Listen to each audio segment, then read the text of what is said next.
Helo, Fiona ydw i. Dwi wedi bod ati ddysgu Cymraeg ers tipyn.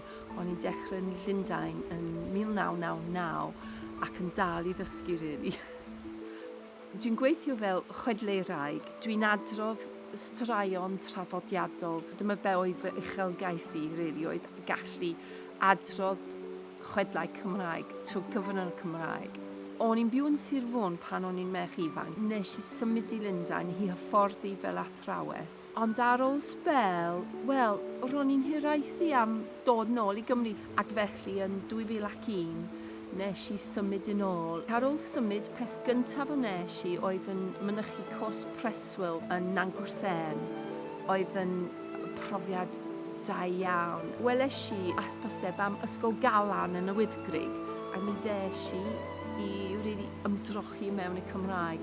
Dyma lle nes i cwrdd ag Erin Conlon, ac medda hi, tas y ti'n ymuno â fy nosbath i yn y Wyddgrug, elli di cymryd yr arholiadau ti gau yn mis Mehefin.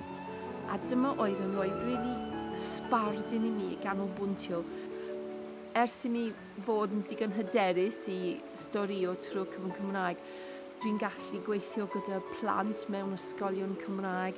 Dwi'n gallu hybu plant sydd ddim yn hyderus gyda ei Gymraeg. Ac dwi wedi deall fy hoff chwedlau yn llawer mwy dwys trwy'r gallu eu darllen nhw ac eu adrodd nhw trwy'r cyfrwng iaith lle cafodd nhw eu ysgrifennu.